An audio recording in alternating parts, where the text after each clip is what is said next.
네, 안녕하세요. 저 순천향대학교의 염웅열입니다. 제가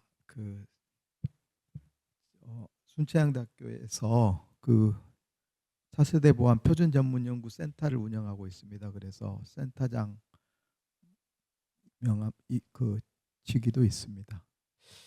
오늘은 앞에 우리 전승주 교수님이 잘 발표하셨지만 전승주 교수님이 발표한 내용, 국제표준의 내용에 더해서 그 국제표준이 어떤 과정으로 국제표준이 됐는지에 대해서 살펴보도록 하겠습니다. 이거는 앱스트랙트고요. 제가 하려고 했던 내용들이고, 제가 ITUT에서 현재는 한 10개 정도의 스터디 그룹이 있고 T색이 하나 있어서 전체 그룹은 11개 그룹인데요. 현재 스터디 그룹 17에서는 이런 12개의 퀘스천이 각각이 워킹 파티 1, 2, 3, 4로 이렇게 구분이 돼 있고요. 전승주 대표님이 하셨던 국제 표준은 여기에서 이 퀘스천 10입니다. 그래서 워킹 파티 1에 수속되어 있는 아이덴티티 매니지먼트 앤드 바이오메트릭스 오센티케이션 앤드 메커니즘이라는 그 퀘스천에서 이 표준화를 추진을 했습니다. ITUT는 현재 12개의 퀘스천이 있고 현재 논의를 거쳐서 새로운 퀘스천이 올 12월에 새로 만들어질 것 같은데 그거는 인공지능 보안에 대한 퀘스천이 만들어질 것 같습니다. 그리고 퀘스천 10에서 지금까지 쭉 했던 주요한 부분은 아이디 관리, 그러니까 신원 관리 부분이 있고, 그다음에 텔리바이오메트릭스, 그래서 이 생체 인증에 대한 표준이 있습니다. 그리고 2017년부터 2021년까지 굉장히 많은 표준들이 이렇게 채택이 됐는데요. 그 중에서 1277, 1278은 파이도에서 표준화한 규격을 규격을 ITU 표준으로 이렇게 제정한 겁니다. 그래서 ITU-T는 자체 표준도 개발하지만 다른 그룹에서 널리 사용되거나 이 회원국에 도움이 될 수 있는 많은 표준들을 협력을 통해서 이렇게 이 국제표준 레코멘데이션으로 채택을 하고 있습니다. 그리고 제가 아까 우리 전승주 교수님이 대표님이 하셨던 표준은 X.1284라고 돼 있고요. 그 전에 이 표준인 이렇게 최종 채택이 되면 번호가 할당이 되는데요. 1284가 그 전 버전은 아포탁이라 그래서 DLT 기반의 원타임 인증 키에 기반한 이 인증 프레임워크입니다. 이 부분이 현재 요번 연구회계에서 표준화가 됐습니다. 그리고 그거하고 연계시켜서 여기에 이 ACCS ADLT라고 Access Security Authentication Based on DLT라는 표준이 후속 표준으로 이렇게 개발되고 있습니다. 아까 앞에 것은 인증 프레임워크에 대한 부분이고요. 그다음에 X.ACCS DLT 중간쯤 있는데요. 그거는 액세스 컨트롤 플랫폼, 이렇게 좀 이름이 바뀌었는데요. 액세스 컨트롤 플랫폼에 대해서 이 표준을 현재 개발하고 있고, 요번에 12월 달에 이 ITU에서는 사전 채택을 합니다. 디터미네이션 하고, 그다음에 그 다음 내년 6월 정도에 최종 표준으로 채택될 예정입니다. 그래서 두 개의 표준이 앞에 이 전승주 대표님하고 같이 현재 개발하고 있는 표준이라고 보시면 될 것 같습니다. 표준화 활동을 할 때 가장 중요한 게 기술적인 준비가 굉장히 중요할 것 같습니다. 그래서 현재 자기가 표준화하려는 부분이 어느 정도 성숙도가 있는지 그런 부분이 굉장히 중요하고요. 그 다음에 이게 사람이 표준을 어차피 개발하기 때문에 사람 간의 네트워크가 굉장히 중요합니다. 그래서 국내 네트워크도 확보해야 되고 국제 네트워크도 확보해야 되고요. 그다음에 이제 그 어떻게 표준화할 건지라는 것들에 대해서 특히 중요한 것은 해당되는 표준화 기구에서 작업 방법, 절차가 어떻게 되고 있는지에 대한 이해가 굉장히 중요할 것 같습니다. 그리고 그 그룹에서 이 의사를 주도하는 그룹이 항상 있습니다. 그래서 그런 그룹들의 의견도 굉장히 강화할 필요성이 있습니다. 그리고 이게 아무래도 이 국제 표준 활동이다 보니까 이 영어에 대한 의사소통 능력이 굉장히 중요합니다.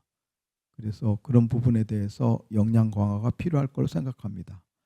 이 부분이 잘 준비가 돼서 2021년도에 표준화했던 부분이고요. 사실 그 국내 기업이 국제 표준화를 할 때 가장 어려운 부분은 첫째 이 작업 방법이 어떻게 구성되고 있는지 재정 절차 같은 것들이 이해가 좀 필요한 부분이고요. 그다음에 이제 자신의 기술은 잘 아는데 그 기술을 표준 문서로 이렇게 바꿔주는, 그러니까 표준 문서로 바꿔주는 그 기술 문서 위주의 문서를 표준 문서로 바꾸는 게 굉장히 중요하다는 생각이 들었고요.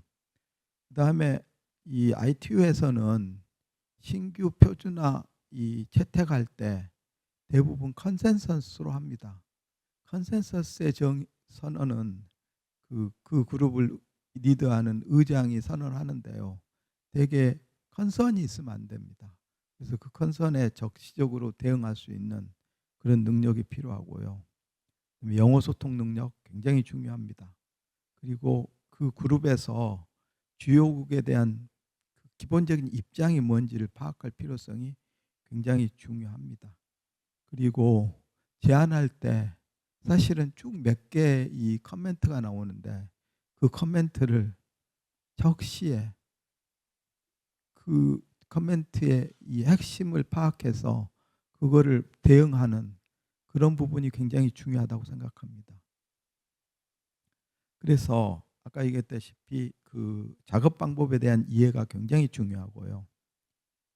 그 기업이 가지고 있는 기술 문서의 문서가 중요한 게 아니고 국제 표준에 맞는 문서로 작성해 나가야 되고요. 그다음에 기고서에 대한 예상 공동 질문들을 미리 마련할 필요성이 있고요. 아무래도 이제 이 기업은 사실은 코로나 때 이 신규 아이템을 제안했습니다. 그래서 그때 당시에는 대부분 원격 회의를 통해서 했기 때문에 현장에서 대응할 때보다는 상당히 더 어려움이 있습니다. 그래서 이 국제표준 전문가하고 이 발표자하고 우리 많이 쓰는 국민 카톡을 통해서 긴밀하게 대응을 했던 걸로 기억합니다. 그리고 거기에 표준의 그 그룹에서 주도하는 그룹들, 특히 미국이나 영국이나 캐나다 등에 대한 그 예상되는 컨선을 잘 파악한 부분이 필요하고요. 그리고 아까도 얘기했다시피 SNS 소통을 통해서 실시간으로 공동 대응할 필요성이 있다라고 생각합니다. 이 부분은 아까 우리 전승주 대표님이 잘 설명을 해주셨기 때문에 생략하도록 하겠습니다. 혹시 기술적인 부분에 대해서 이렇게 질문이 있으시면 다시 한번 이 전승주 대표님을 제가 요청을 응답할 수 있는 기회를 드리도록 하겠습니다. 이게 이제 1284에 대한 부분이고, 처음에 이렇게 그렸던 그림하고 최종 표준하고는 많이 달라졌습니다. 이 부분을 제가 그림을 넣으려다가 처음에 너무 이렇게 이건 완성된, 그러니까 1284가 어프로브 되고 나서 그려진 그림입니다. 한국도 참여했고 FNS 말레이시아가 있고 FNS 본사가 있는데요. FNS 본사는 한국 대표단이니까 한국하고, 말레이시아도 참여를 했고, 그다음에 FNS 말레이시아 지사가 있고요. 그다음에 순천향 대학교가 같이 참여를 했습니다. 이게 히스토리인데요. 2023년 3월에 그때는 거의 원격 회의로 회의가 진행이 됐었습니다. 그 코로나 시기였기 때문에요.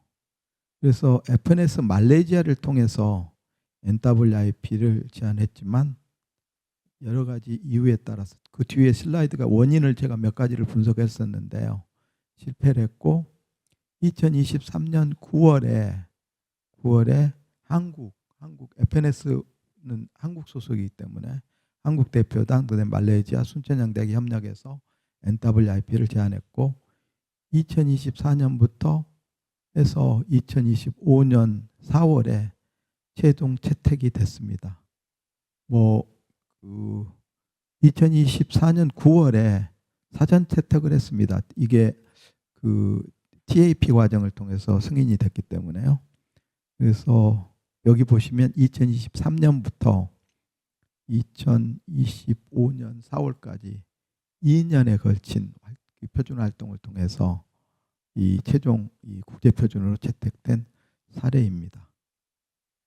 2023년 스타디오 17회에서 신규 오카타미 채택했는데 이게 좀 전승주 대표님이 좀 불편하게 생각하실 수도 있는데 이렇게 저희들이 합의한 내용이기 때문에요. 그래서 그 기술은 굉장히 우수하다고 판단이 됐지만 대개 이 표준화 작성 문서가 기술 위주로 문서가 작성이 되다 보니까 상대방을 설득하는 데 있어서 굉장히 조금 부족했다라는 생각이 들었고요.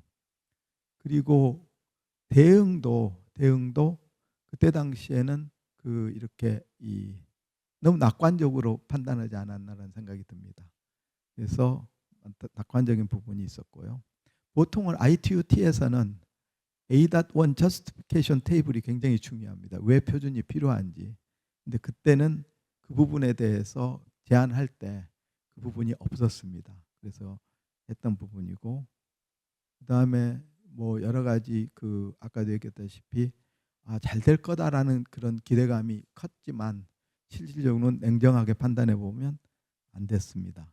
그리고 나서 우리 전승주 대표님이 여기 굉장히 유명한 경향신문에 왜 이게 안 됐다라는 부분에 대한 아쉬움을 이렇게 코멘트를 했던 기구입니다. 그리고 이제 그 다음에 2024년 3년 3월부터 8월까지 우리 TTA의 지원을 받아서 표준 자문을 실시를 했습니다. 그래서 제안 기술과 이를 반영한 기술 문서를 전면 개편을 했습니다. 대부분 바뀌어냈고요. 아까 제가 오른쪽에 A.1 저스티피케이션이 없었는데 그 부분을 A.1 저스티피케이션을 이렇게 잘 정리를 했습니다. 그래서 표준의 이 범위랄지 아니면 서머리랄지 이런 부분을 잘 정리했고요. 그래서 기술 문서의 그 표준화 제안 문서를 국제 표준 형식으로 완전히 바꿨습니다. 그래야지 그쪽에 있는 그룹들이 그거를 이해할 수 있고 그래서 반영할 가능성이 크고 그때 2023년도에 했던 3월에 했던 여러 가지 의견들을 다 반영했고요. 그리고 다행히 TTA가 굉장히 많이 도와주셔서 대부분의 기술 자문을 되게 온라인을 통해서 해서 이 NWIP 문서를 고도했습니다. 그래서 2023년 9월에 그러니까 6개월이 지나고 나서 그래서 이 기고서를 제안했고요. 그리고 A.1 저스티피케이션도 제안을 했고 그리고 원격 발표를 통해서 탁국가 의견도 실시간으로 카톡을 통해서 실시간으로 대응을 했고 그리고 두세 개의 질문이 있었는데 그렇게 마이너한 질문이었습니다. 그래가지고 나포처가 성공적으로 NWIP를 채택을 해서 그래서 여기 이제 그거 하고 나서 우리 전승주 대표님이 이 보도 자료도 냈고요. 이때가 한국에서 국제 스타디오 17회의를 개최하던 때입니다. 그래서 이 개최를 해서 최종적으로 채택이 됐습니다. 그리고 나서 2023년 9월부터 2024년 9월까지 2차 수정 텍스트를 하고 그 다음에 여러 번의 회의를 통해서 TSB가 최종적으로 현재 문서에 대해서 이 에디토리얼 에딧을 한 문서를 2024년 7월에 제공을 했습니다. 그리고 나서 2025년 9월 회의 때 이 사전 채택을 했습니다. TAP 디터미네이션을 성공을 했고요. 그리고 보통 TAP 디터미네이션 하고 나면은 이 회원국들한테 서큘레이션 하는 과정을 거칩니다. 그래서 TAP R68, 그러니까 2022년 연구회기 2년부터 2024년 9월까지 연구회기까지 이런 부분들을 이렇게 해서 회원국 의견 수렴을 거쳤고요. 회원국 의견 수렴에서 캐나다하고 한국이 이렇게 이 마이너한 의견을 내서 그거를 반영해서 2025년 4월, 올 4월에입니다. 뭐 이렇게 많지 않지만 그래서 최종 어프로블이 됐고 채택이 됐고 현재 요 문서는 1284 문서가 현재 그 ITU의 홈페이지에 이렇게 나와 있는 부분입니다. 제목도 조금 많이 바뀌었습니다. 그래서 Authentication Framework based on one-time authentication key using distributed ledger technology라는 표준으로 채택이 됐습니다. 이걸 하면 어떤 이점이 있느냐? 제가 보는 거고 아까 우리 전승주 대표님이 여러 가지 해외 진출 사례도 있지만 글로벌 시장을 선점할 수 있다는 효과가 굉장히 큽니다. 특별히 이 기업은 표준을 이미 제안하기 전에 가지고 있었습니다. 그래서 표준을 이렇게 ITU에서는 표준을 가지고 있으면 그거를 선언하게 돼 있습니다. 그 선언 시점이 굉장히 중요한데요. 그래서 그거를 긴밀하게 협력을 해서 이 선언 시점을 잡았고 그리고 이게 아무래도 이 그 국외 진출에 굉장히 도움이 됩니다. 아까 기원테크도 얘기했다시피 있잖아요. 그래서 해외 진출할 때 기본적으로 이 기술이 국제 표준에 반영된 기술이라 그러면 기본적으로 신뢰성을 확보할 수가 있습니다. 그리고 이 표준 특허를 가지고 있기 때문에 표준 특허 부분들이 할 수 있고 뭐 여러 가지로 이 국표준 강국으로서 기여할 수가 있고 기업의 브랜드 가치도 굉장히 상승시킬 수 있는 그런 이점이 있다고 생각합니다. 저는 이 기업이 왜 이렇게 성공을 할 수 있었느냐라는 부분인데 CEO의 이 의지가 굉장히 강했습니다. 사실은 국제 표준화 활동을 하면서 더불어서 ITU하고 같이 해서 이 ITU에 많은 이 기여를 했습니다. 실제로. 그래서 디지털 파이낸셜 서비스에 대한 보안 국제 형성도 하고 그래서 TSB의 지원을 받았다는 게 굉장히 중요한 부분이고요. 그다음에 이 기업이 가지고 있는 이 전문가의 의견, 그러니까 제가 제시하는 의견을 즉각 긍정적으로 이렇게 수용을 하고 그 부분에 대해서 실시간으로 아까 카톡을 통해서도 이렇게 이 소통을 하면서 했던 부분이고요. 그다음에 원활한 협력 체계가 굉장히 중요했다라는 부분이고 그다음에 다시 한번 얘기하지만 DTA가 지원했던 ICT 국제표준 전문가 지원 사업이 굉장히 저나 아니면은 왜 그러냐면 이게 개인과 개인으로 이렇게 하다 보면은 아무래도 나태해지고 그 종기 유발이 안 되는데 DTA가 중간에 이렇게 딱 있었기 때문에 그걸 통해서 항상 이렇게 언제 날짜가 정해지고 그다음에 그때까지 뭔가를 해야 되니까 그래서 그런 부분이 굉장히 했던 부분이고 여기에 맞춰서 IT 활동을 기여했던 이런 측면이 있습니다. 하고 나서 제가 이렇게 감사패를 받았습니다. 뭐 전 직원을 대상으로 해서 감사패를 받아서 제가 특별히 사진으로 이렇게 남겨놨습니다. 이 기업은 이게 시점이 굉장히 중요한데 제가 계속 표준 채택하고 이후에도 이 특허를 선언하는 게 낫다. 왜 그러냐면 선언하기 전에 하게 되면 아무래도 그 특허에 대한 물론 ITU는 모두 만약에 특허 허여를 안 할 경우는 국제 표준이 될 수 없습니다. 그러니까 특허 허여를 허여해야지. 근데 비차별적으로 해야지 하니까 그래서 현재 요 아래 보시면 제가 빨간색 표시에 이 기업이 이 표준하고 연관되어 있는 특허를 등록을 했습니다. 그래서 이 국제표준 특허 확보를 통해서 국제표준 특허 확보를 통해서 글로벌 경쟁력을 확보했고 해외 시장 진출할 때 굉장히 신뢰성을 확보할 수 있었다라고 이렇게 생각을 합니다. 네, 이상 발표를 마치도록 하겠습니다.